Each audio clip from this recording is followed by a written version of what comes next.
The following is brought to you by the generous support of Clio.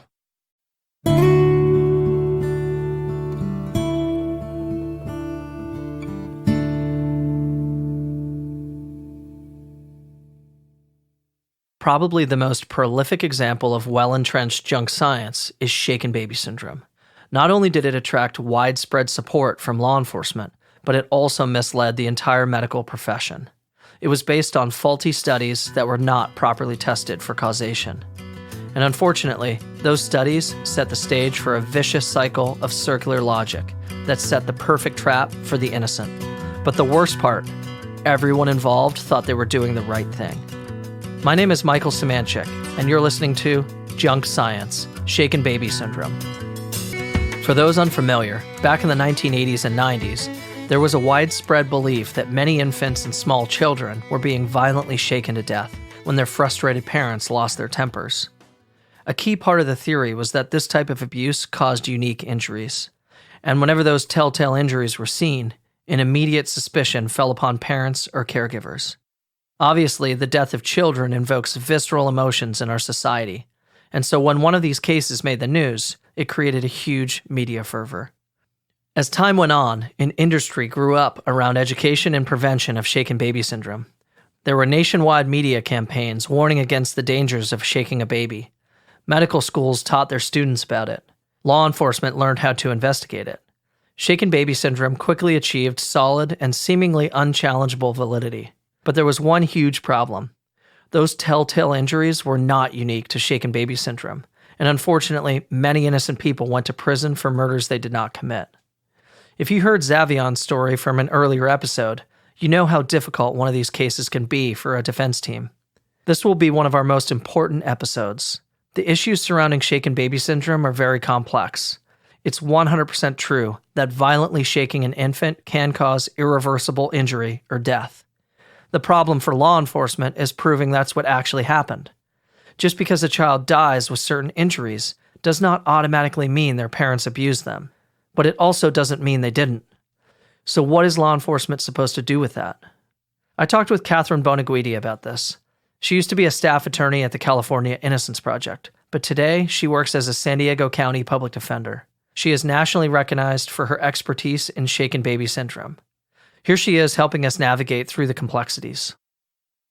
So it was initially called shaken baby syndrome. Later, the term shaken impact syndrome became a little more popular, and more recently it's been called AHT, which stands for abusive head trauma. These are all essentially different names for the same fundamental concept. And the idea, basically, the medical theory was that someone would, usually out of frustration or anger with the child, typically a crying child or what have you, that a person would vigorously and violently shake a child, resulting in either very serious injuries, intracranial injuries, or in some cases, death. And the scientific theory behind it was that essentially this vigorous force, this acceleration and deceleration, if you can picture someone shaking a baby and the baby's head moving back and forth, that acceleration and deceleration force is so strong that it actually ruptured parts of the brain and caused bleeding in the brain, which in turn caused swelling and then resulted in all this intracranial damage. And typically, the diagnosis was defined by what was termed the triad, a triad of three symptoms. So the first is subdural hematomas. The second is retinal hemorrhaging. And the third is essentially brain swelling. So those are sort of the three things that were really the hallmark of shaken baby syndrome. And sometimes they're referred to as a constellation of injuries or the triad. Whatever the term used, those are basically the three types of symptoms and injuries we're usually talking about. Okay, so far we've learned what shaken baby syndrome is, and we know what injuries are associated with it. Another important aspect is the history of this junk science. Its origin story explains a lot. Why was there so much invested in it? Why was everyone so sure of its accuracy? Shaken baby syndrome is a classic example of junk science. Good intentions with bad results. There's a lot to unpack here. Here's Katherine telling us about how shaken baby syndrome came into public awareness. So it's really interesting, actually. You kind of have to go back in time to around the early 1960s. Back at that time, the societal view of child abuse in general was different. Child abuse was kind of a hidden problem. There was no such thing as mandated reporters like we have now. It was often viewed as kind of a more familial or domestic problem, not really a societal one that other people got involved in, like teachers or physicians and so forth. And then there was a doctor, a pediatrician named Dr. Kemp in 1962, who published this article called The Battered Child Syndrome. And he basically was kind of ringing the alarm on the child abuse issue. And he wrote that basically pediatricians had a duty and a responsibility to identify and report child abuse. And he believed that there were lots of children being abused and not enough done about it. And frankly, he was probably right at the time. So he suggested that doctors do a couple of things, essentially. Number one, that they presume abuse, so that if there were ever signs of abuse, they should essentially presume in favor of it being abuse and reporting and proceeding accordingly. And secondly, that doctors should undertake something of an investigation, that they should ask questions beyond just medical questions, but factual questions about what had happened, what was going on in the family, the different people's lives. And he was rather straightforward about this. Also, essentially attempt to solicit admissions from caretakers and family members and so forth. So Dr. Kemp was kind of the first person who really sounded the alarm on child abuse as a problem in our culture, and that pediatricians, doctors should have a role in identifying and managing that. As this podcast continues, we're going to hear more examples like this where societal problems cause our society to react. And although that reaction begins with good intentions, it ultimately causes countless people to suffer. Sometimes in our haste to fix things, we create more problems than we started with.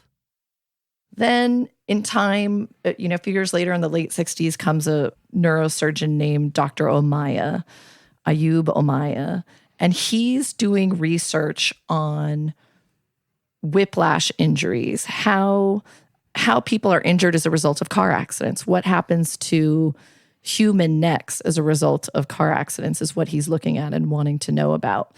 But he does a study on monkeys, on rhesus monkeys. And I won't give you all the details because they're pretty distressing, actually. But essentially what they were doing was heavily anesthetizing these monkeys and then subjecting them to acceleration and deceleration forces of a level and caliber equivalent to a car accident, a motor vehicle accident. So some really extreme forces on those monkeys to see what the results were. And lo and behold, many of the monkeys were exhibiting subdural hemorrhaging, subdural hematomas, even though they had no impact, right? So this was very interesting to the doctors because typically subdural hemorrhaging was associated with impact trauma. Again, like, something hitting the head, whether it's a car accident or whatever else. But what Dr. Amaya was showing was that these monkeys were having those same injuries, the subdural hemorrhaging, just as a result of the whiplash, the shaking, the forces, without any impact. Just to make sure we don't get lost in the details, Dr. Amaya was doing a car accident study on monkeys. He was testing to see what would happen if they were subjected to rapid acceleration and deceleration. The one thing that was missing was a sudden impact. What was fascinating is that even though the monkeys never experienced that sudden impact, their internal brain injuries were very similar to the monkeys who did. Dr. Amaya's observation was noticed by Dr. Norman Guthkelch, who had a couple of infant patients with similar internal injuries. He began putting two and two together and came up with a hypothesis about the injury causes. Soon, others would join and take it to the next level, all in an effort to fix a societal problem. Then a couple years later, in 1971, there's a well-known British neurosurgeon named Dr. Guthkelch, Norman Guthkelch, and he was very intrigued by Dr. Omaya's study of the monkeys. And Dr. Guthkelch had a couple of patients, infant patients, that were exhibiting subdural hemorrhaging without any evidence of impact. So these kids did not have skull fractures or any evidence that anything had hit them on the head or any kind of external trauma. And he'd been trying to figure out, in the absence of that external trauma, what had happened to these children. And based on Dr. Omaya's study with the monkeys, Dr. Guthkelch started to hypothesize, and I want to emphasize the word hypothesize, that perhaps what had happened to these children was shaking. Perhaps they had been shaken, and that's what had caused their intracranial injuries, just like the whiplash motion had caused those injuries in the monkeys. Then comes another doctor, Dr. Caffey, who was a pediatrician, who wrote an article called Whiplash Shaken Infant Syndrome. And his article was essentially just based on Dr. Omaya's article about the monkeys and Dr. Guthkelch's hypothesis. So he had read those two articles and wrote his own. And this syndrome that he developed, and this is essentially the underpinnings, this is the beginning of what would later be termed shaken baby syndrome. He surmises that anytime you have subdural hemorrhaging and retinal hemorrhaging in the absence of any evidence of impact, you should presume essentially that there has been shaking. And not just shaking like from, let's say, a car accident, but like a human could shake a person and cause those same things. Right, exactly. And that began, again, as sort of a theory of his. He didn't conduct a study of his own. The concept was based on the two articles before him. And interestingly, since that time, Dr. Guthkelch has come out and said that he's very saddened that what was merely a hypothesis of his, an unproven hypothesis, may have resulted in a great medical misunderstanding and in turn, many wrongful convictions.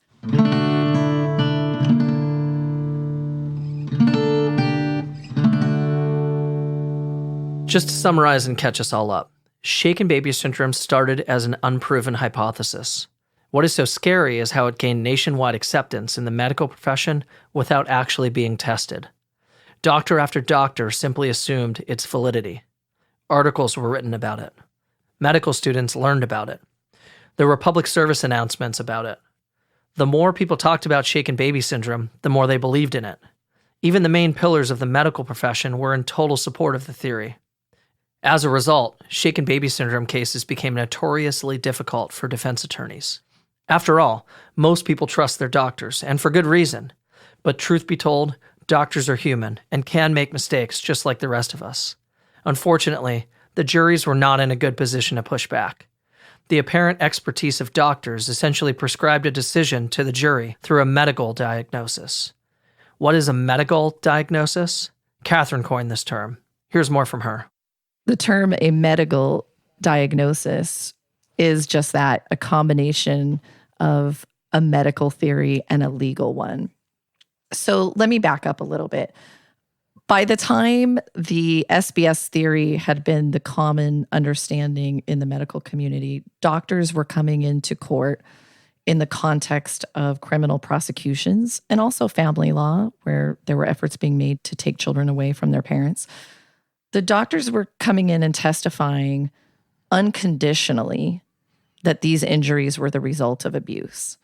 And I really want to emphasize that word unconditionally, because they weren't saying, you know, this could be the result of abuse, or this probably was the result of abuse, or more likely than not, or in my experience, this is the result of abuse.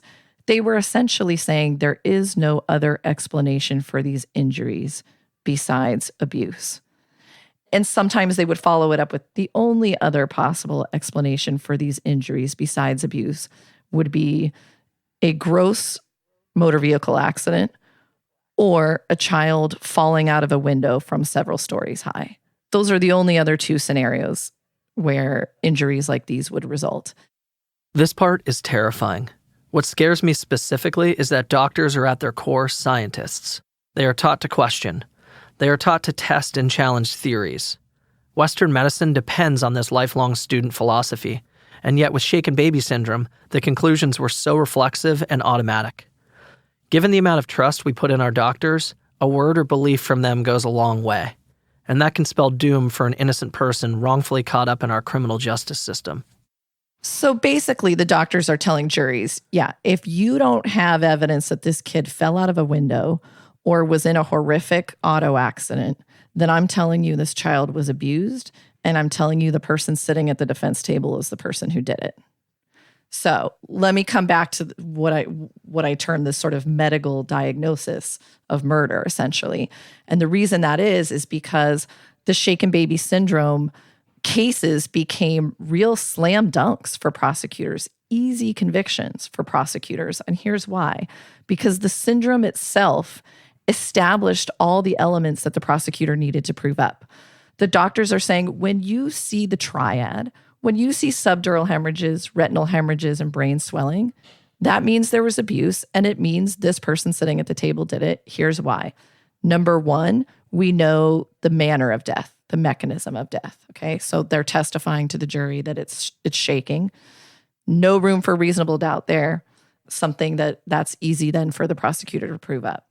The second thing is the intent, right? Why? Because the doctors were saying these cases were very clearly not accidents. Hey, ladies and gentlemen of the jury, this child didn't just fall accidentally or get pushed by another kid or something accidental. These weren't accidents at all. These were incidents of abuse, shaking. And by the way, the shaking is so vigorous and so violent that there's no way this person just gave a small shake or, accidentally picked up the child roughly or something like that without understanding the effects of their conduct. In other words, this shaking was so violent, it was done knowingly, maliciously, with intent, right? And then the third thing was that it easily allowed the prosecutors to prove up the identity of the perpetrator. So at the time, the common medical understanding was that a child would collapse almost instantly after the event. So if a child was shaken, either essentially immediately or moments later, the child would stop breathing, collapse, and so forth. I want us to keep an ear out for this timing aspect of shaken baby syndrome. This false belief that death occurred immediately after a child was shaken was extremely consequential for innocent defendants. As we will soon hear, if you happen to be the adult who was with a child when they collapsed, it was automatically assumed you were the one who caused the injury. So doctors could be certain in their minds that whoever was with the child when they collapsed was the person who caused the injury. So whoever was with this kid when the kid lost consciousness is at fault. And that's the guilty party. They're guilty of abuse and they're the bad guy in the black hat. So again, these were really easy cases for prosecutors to get convictions on. And I think it's an important point. I know I use the term a medical diagnosis for murder. And I use the term murder, even though these aren't your standard murder cases. More typically they would be prosecuted under a different charge, which was assault on a child resulting in death. And I've often wondered whether juries convicting people of that had any idea that this charge carries the same sentence as murder. And it carries a sentence of 25 to life. This is my opinion. I don't have a way, there's no way to collect data on this, but I have often thought that this is a way for prosecutors to essentially get a murder conviction without having to persuade jurors that this was in fact a true murder, and that perhaps jurors might have conceived of these cases as something more similar to a manslaughter, right? Where a parent is just at their wit's end and they snap and then begin to shake. And then all the while that the jurors had no idea that this person would be sentenced 25 to life and potentially die in prison.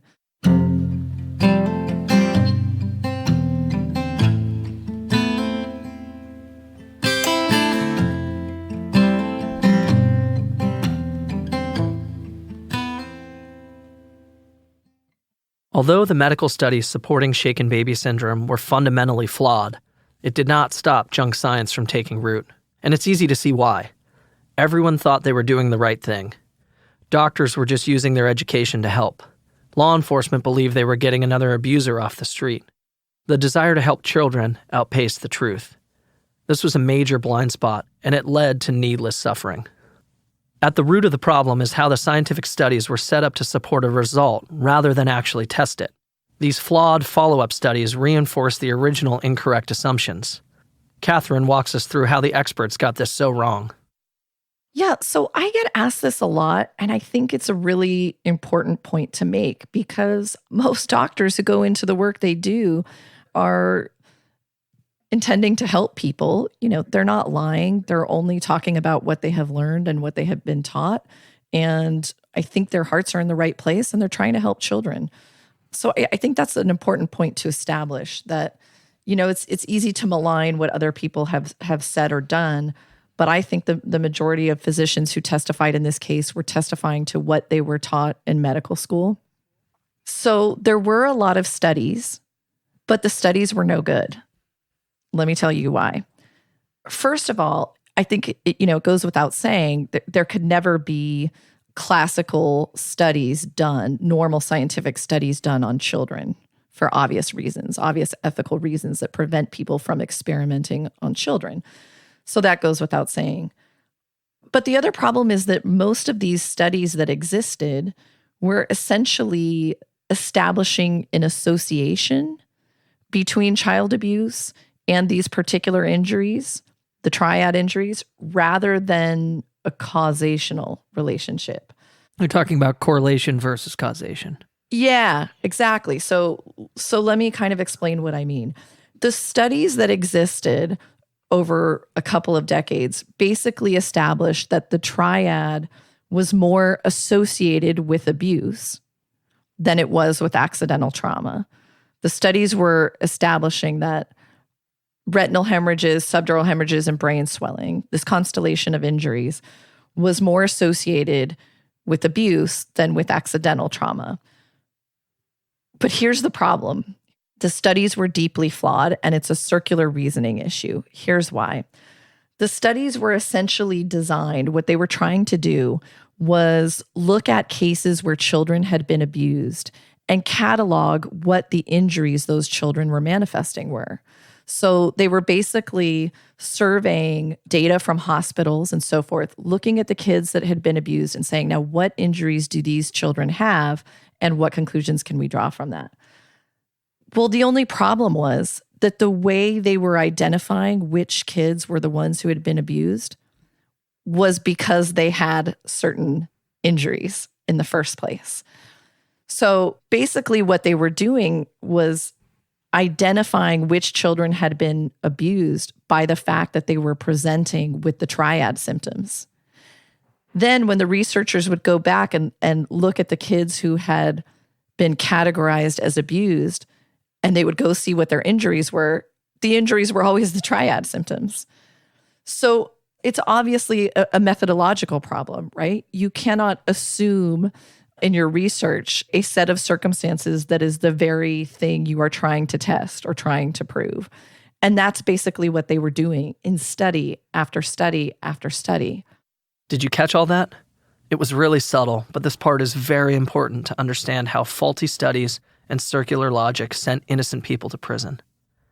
At the very beginning, doctors wanted to figure out what was causing some children to mysteriously die. Although these children had internal brain injuries, the so-called triad injuries, they did not have visible external injuries that would explain how those internal injuries got there.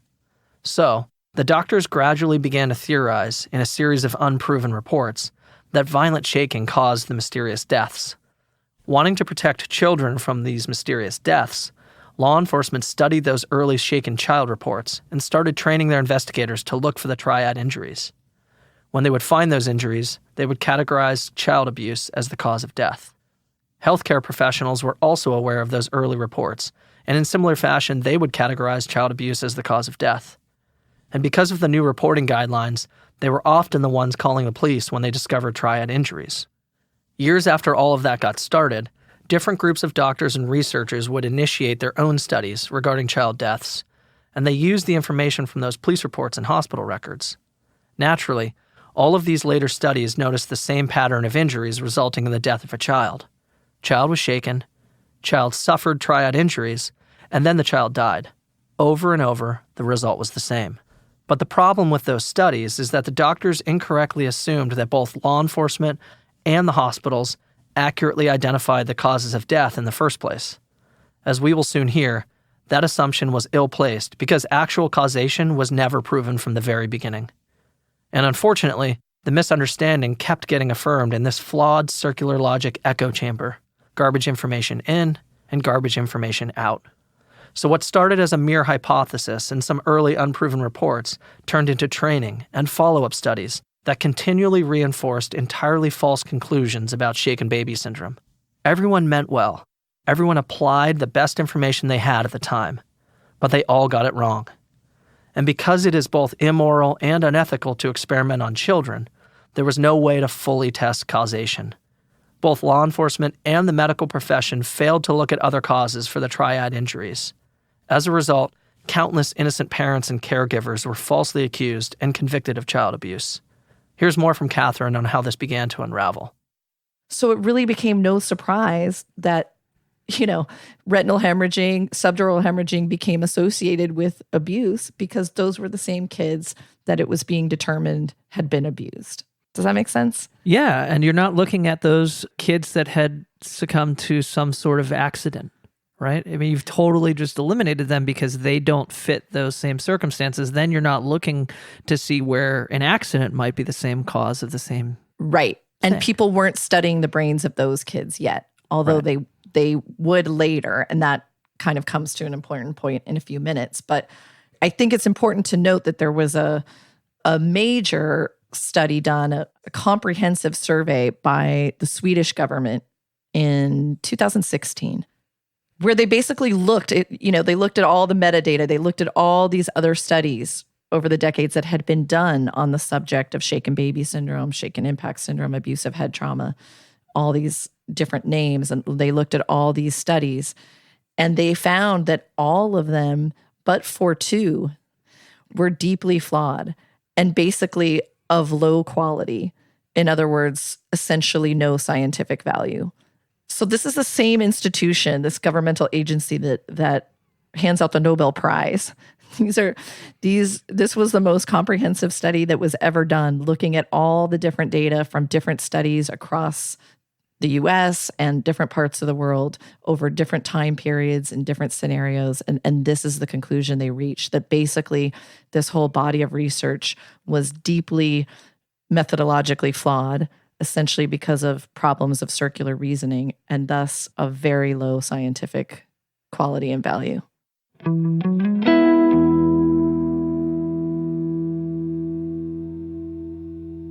So just to rehash on how the shaken baby syndrome echo chamber got so firmly entrenched. A flawed study suggested that the triad symptoms, those so-called telltale injuries, were proof positive that a child was killed by abuse from shaking. That study's results were never properly tested. As a result, a generation of doctors falsely believed shaken baby syndrome had unique symptoms and could be conclusively detected. That misplaced faith was passed along to first responders and law enforcement. Law enforcement would identify those symptoms and incorrectly assign a cause of death without considering alternative causes. Then, follow-up medical research would use those same false reports to once again draw false conclusions about the uniqueness of triad symptoms. As a result, the junk science wheel would spin round and round, reinforcing false data, false causations, false accusations, and eventually false convictions. Countless innocent people are still in prison because of this. Imagine how awful that was. An innocent parent loses their child and freedom at the same time. This tragic story would repeat itself for decades. It wasn't until much later, when video evidence came out, that things began to change. What was not understood at the time was that children can suffer traumatic brain injuries from seemingly harmless falls. It's extremely rare, but it does happen. Although the medical profession knew about these falls, it was not easy to accept because children fall down all the time without dying. But that all changed when home videos surfaced showing small falls that killed children. These real-life documented deaths were extremely sad and disturbing, but the information gathered would begin to change opinions about shaken baby syndrome. We now know that there are a lot of other things that cause retinal hemorrhages. So one of them is short falls. Other things can be edema, essentially swelling. There are all kinds of other natural, accidental causes of retinal hemorrhages. meningitis, it can be serious infection. All these kinds of things can cause retinal hemorrhaging. And the same is true with subdural hemorrhaging, right? So natural diseases and accidents can cause all these same symptoms that were once thought to be exclusively diagnostic of abuse and specifically of shaking. We now know that there are other mimics out there. Some of them are accidental, some of them are medical, but there are other things that can cause a lack of oxygen to the brain and in turn the triad symptoms. The second thing is shortfalls. So as I have been saying, we now know that shortfalls can tragically kill kids. I can give you some examples of, there have been a lot of studies published, again, over the last probably 20 years or so, I'd say especially since maybe around 2006, documenting some really terrible incidents where kids have fallen and either, ended up in a coma or unfortunately have died. And these sorts of situations include falls off of a play structure, one of those plastic play structures that's about 2.5 feet off the ground, in a garage. Another one like that happened on a play structure at the mall. Another one was off of a couch. Another one was at a bowling alley where the kid fell backwards. Another one, a child falling off of a lawn chair at a birthday party. Another one with the child falling off a laundry basket. Another one where an infant was dropped by its mother in a parking lot.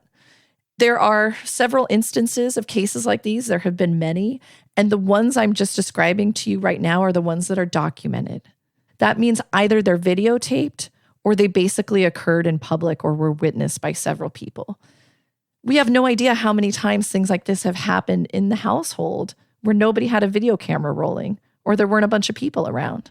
So yeah, there could be instances of a child falling off a counter or out of a high chair or off a couch or what have you. But because there weren't witnesses to that, people presumed abuse, and now that person's sitting in prison.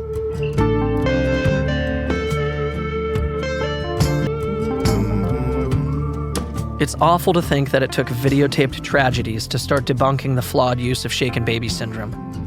But sometimes we just have to see something with our own eyes before we believe it. Unfortunately, there was one more domino that needed to tumble before the criminal justice system corrected its perception of shaken baby syndrome. And this was a critical aspect to understand. That critical domino was something known as lucid intervals. A lucid interval is that time between a fall and the moment when a child collapses from their unknown injury. During that time, the child would appear to be totally normal, even though they were actually fatally injured. Such lucid periods could last up to 72 hours. So whoever was with the child when they finally collapsed would often be blamed, even though they had no clue what happened. And remember from earlier, doctors believed death was immediate following a shaking event. Lucid intervals threw a huge wrench in their logic machinery. So back in the day when doctors were testifying on shaken baby syndrome cases, they were telling the jury, listen, this kind of injury to a child is so violent and so extreme that the child collapses almost immediately. It's more than this child's body could withstand. And they are going to collapse, lose consciousness, stop breathing in a matter of minutes, maybe an hour.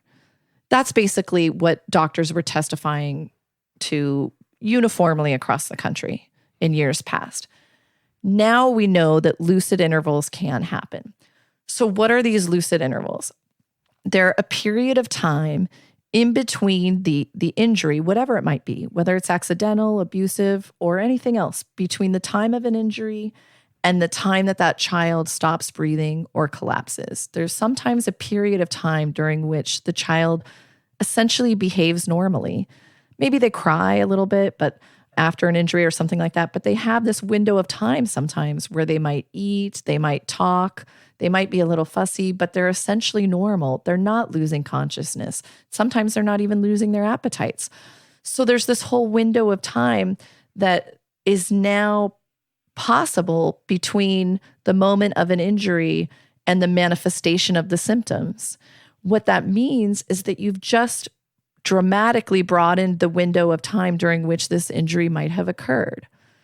And that means you've now just broadened the parameters of who may have caused this injury or how this injury may have been caused. So most doctors will agree that lucid intervals can last up to about 48 hours. Some will say 72 hours. Essentially, they'll all agree now that it's several hours, a couple of days, sometimes more than that. That really changes the narrative.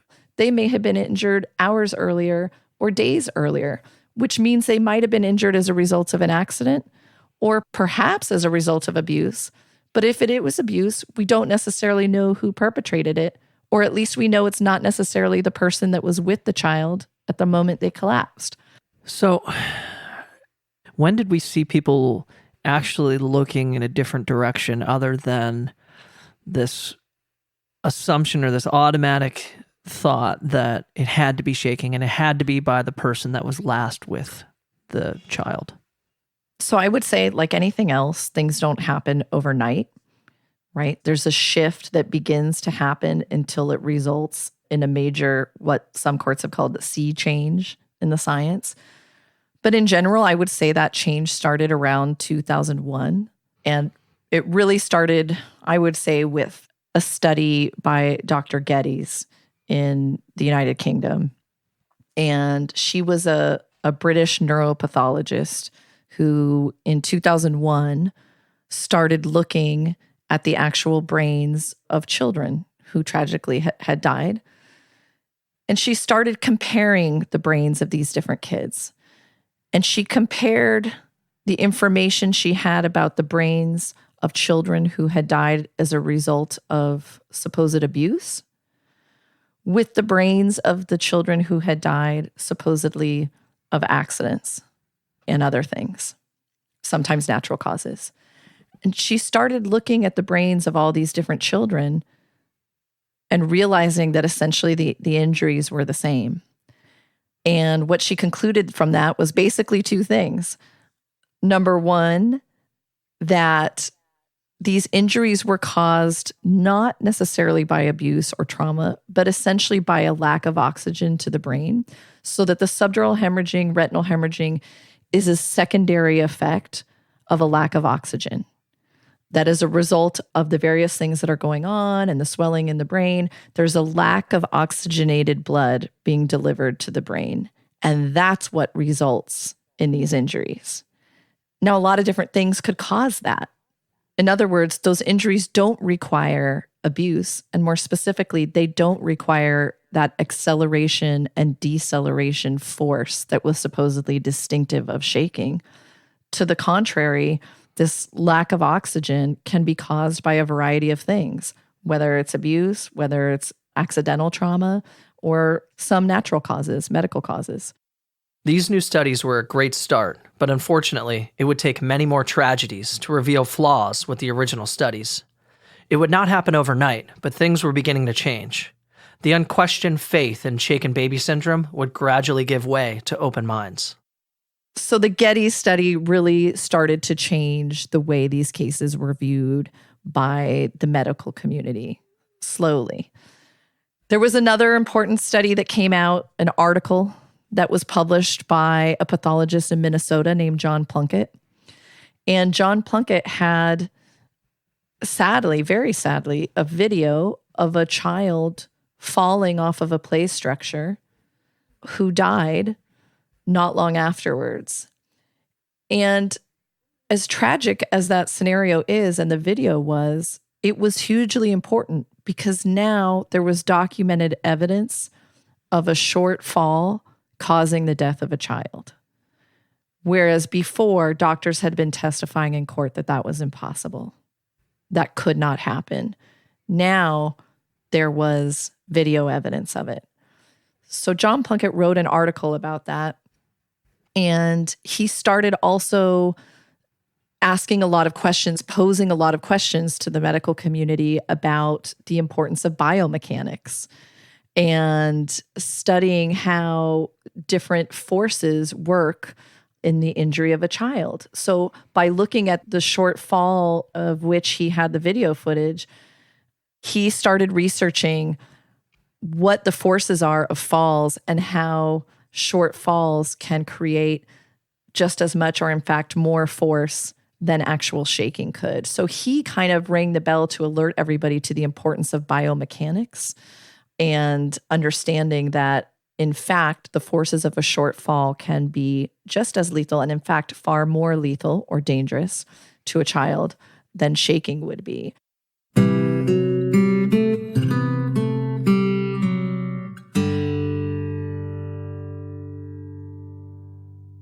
As we just heard, the lucid interval really changes the investigations. Shaken baby syndrome used to be considered an instant event, and so whoever was with the child when they collapsed was the first to get blamed. Now, with a lucid period of days, causation gets really tenuous. But looking back, when you factor in alternative causes like disease, accidents, and shortfalls, it's no wonder why so many people could be falsely accused. What's even more frustrating is that the whole original physics argument behind SBS didn't pan out either. As it turns out, the unique physics required to create those signature triad injuries are not likely to occur. Virtually no one has the strength to cause the rapid acceleration and deceleration force needed to injure an infant's brain without also injuring their neck.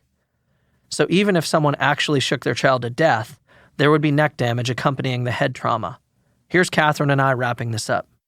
I want to talk really briefly just about something that you said that I think a lot of people can probably relate to. And it was about something that Dr. Plunkett had talked about in one of his studies, and that's that he wasn't finding neck damage. And I know as a parent, when you have a young child and you're holding that young child, you have to be mindful of the child's head because they don't have a very strong neck. So talk more about that, like talk specifically about what we should see or what you would expect to see if there was this violent shaking with regard to a child's neck. Yeah. So we now know that the forces caused by shortfalls are actually biomechanically greater than the forces caused by any kind of shaking. We know that essentially the typical adult is in fact incapable of shaking a child hard enough to cause the kind of injuries that were symptomatic of the triad. I don't want you to misinterpret what I'm saying as somehow condoning shaking or saying shaking is okay. What I'm saying is there's no scientific data to show that shaking causes these injuries. So a person would have to shake a child so hard to create the quantity, the amount of acceleration and deceleration necessary to cause these intracranial injuries, that a neck injury would have to accompany that. So maybe a simpler way to say it is that it would be almost impossible to shake a child hard enough to cause subdural hemorrhaging and retinal hemorrhages without also damaging their neck. And time again, there has not been neck injuries in these cases. So it defies common sense. You know, babies' heads are so heavy and their necks are so fragile that if someone were really creating that kind of force upon a child, a force so great that it would cause bleeding and swelling and rupturing in the brain, that certainly there would also be spinal damage, cervical spinal damage. And that just hasn't existed. Do you have any kind of an estimate as to how many people might be sitting in prison in the United States on an SBS theory of shaking? I have no idea what that number is. I don't have a good way to gauge it. I can only say again, I shudder to think.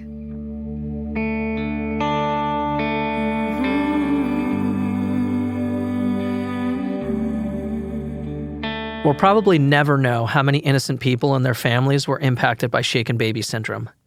Discredited sciences are one of our biggest concerns for innocence cases. Since more than one piece of evidence can be relied on by jurors when they convict, it's not easy to know how influential a particular science was versus another. That makes appealing a conviction based on junk science much more complicated. And that's what we'll discuss next time when we wrap up our conversation about junk science, undoing the damage. Thank you for listening. We hope you enjoyed this episode. Brought to you by the generous support of Clio, the legal operating system for client-centered law firms. Produced and written by Lawrence Coletti. Audio engineering by Adam Lockwood. Special contribution of music and sound elements by real-life exoneree William Michael Dillon. You can find his catalog of work at frameddillon.com. That's framed, DILLON.com. Until next time, I'm your host, Michael Semanchik, and you've been listening to For the Innocent, here on Legal Talk Network.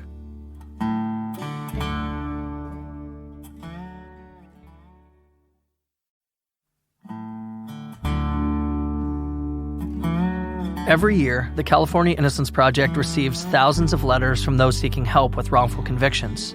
These cases can take many years and involve dozens of people working on them. CIP needs its law students, lawyers, interns, and staff to have dependable, meticulous, up-to-date record keeping. Clio's advanced technology maintains a clear file for every innocent client. See how Clio can help your team collaborate effectively at Clio.com. That's CLIO.com.